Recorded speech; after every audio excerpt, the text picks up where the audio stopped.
Hello everyone, and welcome to our channel. Today, we're delving into one of the most captivating mysteries of ancient history. The life of Tutankhamun. You've surely heard of him, the boy king, whose tomb, discovered over a century ago, sparked a global Tut-mania. But who was this young pharaoh really? What was his brief reign like? And what secrets does his mysterious death hide? Get ready for a journey to ancient Egypt, full of intrigue, splendor, and enigmas that persist to this day. Before we dive in, subscribe and turn on notifications so you don't miss a single episode that uncovers history's most fascinating stories. And what about you? Leave a comment below with the historical figures you're most curious about. To understand Tutankhamun, we must place ourselves in Egypt's 18th dynasty, a period of great splendor but also of enormous change. Our protagonist, who was initially named Tutankhamun, meaning living image of Aten, was born at a crucial moment. His father, Pharaoh Amenhotep IV, better known as Akhenaten, had radically revolutionized Egyptian religion. Akhenaten abandoned the traditional polytheistic cult to impose the exclusive worship of Aten, the sun disk. This ambitious religious reform plunged Egypt into a state of profound turmoil. When Akhenaten died after a 17-year reign, Tutankhamun, at just 9 years old, ascended the throne amid a convulsed society. He inherited a divided country and a court where the old priests and advisors, who had been displaced by his father's reforms, were desperately seeking to regain their influence and lost power. The young Tutankhamun soon made momentous decisions. One of his first acts of government was to reverse his father's controversial religious reforms. He restored the worship of the traditional gods and reopened the temples that had been closed during the Akhenaten period. This return to ancient beliefs was symbolized by a fundamental change in his own name. From Tutankhamun to Tutankhamun, meaning living image of Ammonius, the god of the air, and one of the most revered deities in the Egyptian pantheon. He also adopted the throne name Nebkheperur in honor of the ancient sun god Ra. During his brief reign, which lasted approximately 9 years, the capital was moved back to Thebes. However, due to his youth and inexperience, it is believed that Tutankhamun may have been manipulated by advisors and priests who sought to restore the old order and consolidate their own power. In his personal life, Tutankhamun married Ankhesenamun, his half-sister, daughter of Akhenaten and Nefertiti. This marriage was a political alliance to consolidate power. Although there are no known living descendants of the couple, 2 mummified fetuses were found in his tomb, which some specialists identify as their possible stillborn daughters.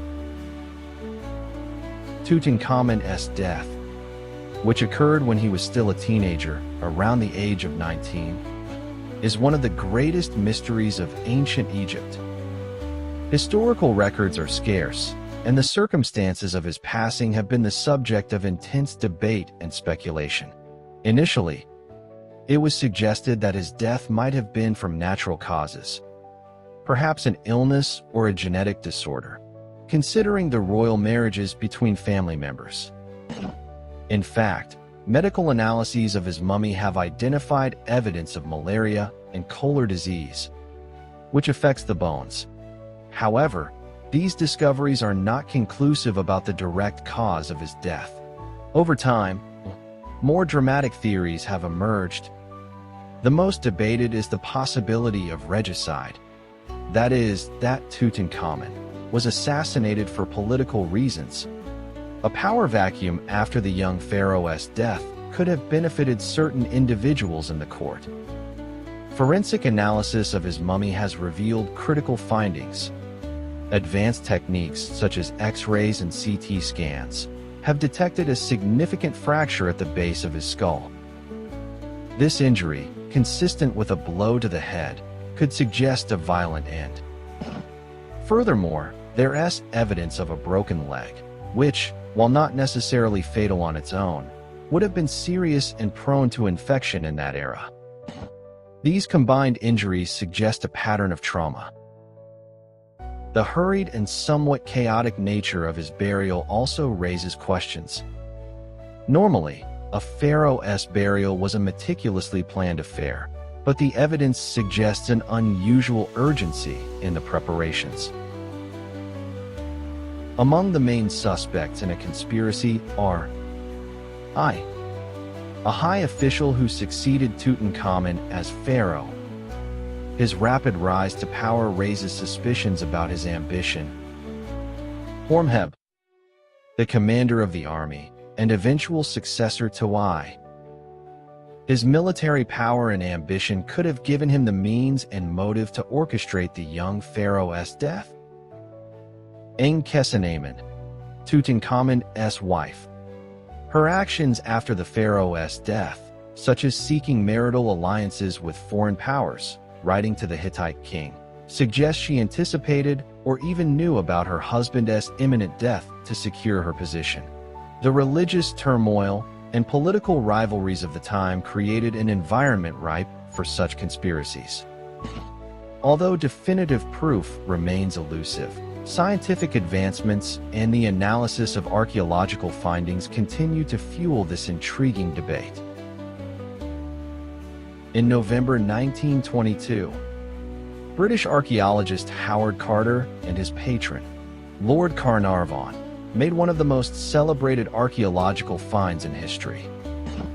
After years of fruitless searching in the Valley of the Kings, Carter found signs of a possible buried staircase on November 4, 1922. This led him to a sealed door bearing Tutankhamun's name. On November 26, 1922, Carter and Carnarvon opened the tomb. Carter described the moment as he peered through the small hole. Wonderful things, and he was not wrong. What they found was a virtually intact tomb, an unprecedented discovery, especially since most royal tombs had been looted. The tomb contained a stunning treasure of more than 5,000 objects. Among them were 3 golden coffins and 3 golden nested coffins, one of solid gold, where the mummy lay. The iconic golden burial mask, which is now a symbol of ancient Egypt.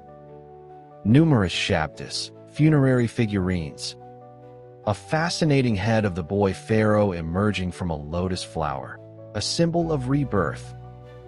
Luxurious golden beds and figurines of gods like Anubis. A royal diadem and a large quantity of gold jewelry and semi-precious stones. Sandals decorated with images of trampled enemies. The golden throne, which shows Tutankhamun with his wife under the rays of the god Aten, indicating it was made in his early years of reign. An enigmatic iron dagger made from meteorite material, forged by the Hittites.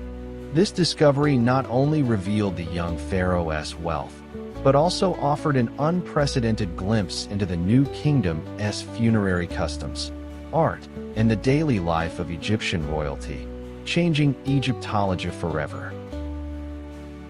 The sensationalism surrounding the discovery was amplified by the death of Lord Carnarvon in April 1923, just a few months after the tomb's opening. Carnarvon died in Cairo from an infection after a mosquito bite, complicated by pneumonia. This coincidence sparked the legend of the mummy's curse. Even figures like Arthur Conan Doyle claimed his death was due to evil forces. However, it's important to note that there is no scientific evidence to support this curse. In fact, Howard Carter died in 1939 at the age of 64, showing no signs of being a victim of a curse. The legend was a combination of superstition, coincidence, and the sensationalist drive of the press. This global fascination, Tut-mania, was not a European monopoly. Argentina was no exception. The Portina press from 1923 to 1925 massively echoed the event, publishing news, articles, illustrations, and photographs. Newspapers like La Nación and Critica, and weeklies like Caras y Carretas, El Hogar, Parati, and Atlantida covered the event, blending global topics with local content. The figure of Tutankhamun became so popular that it was used for satire and political humor. Argentine politicians like Hipólito Yrigoyen and Elpidio González were compared to the pharaoh to criticize internal frictions within the ruling party, the Radical Civic Union. An Argentine mummy was even advertised in the Puna de Atacama, attempting to link Portina society with the global phenomenon. Tut-mania was also reflected in fashion, with Tutankhamun dresses popular among Portina women. The discovery of Tutankhamun marked a milestone in archaeology and popular culture. His figure, initially relatively obscure, was transformed into a global icon representing the splendor and mystery of ancient Egypt. Today, many of the treasures found in his tomb are exhibited at the Grand Egyptian Museum, recently opened. The fascination with Tutankhamun has not diminished. On the contrary, his artifacts and the mystery surrounding his death continue to inspire new research and cultural works, from books and documentaries to films and exhibitions. Tutankhamun reminds us that the past is still alive, full of secrets to be unveiled and stories that connect us to a majestic civilization. His legacy is a testament to the perpetual human quest for knowledge and understanding. If you like this journey to ancient Egypt, don't forget to like this video, share it, and subscribe to our channel for more fascinating content. See you next time.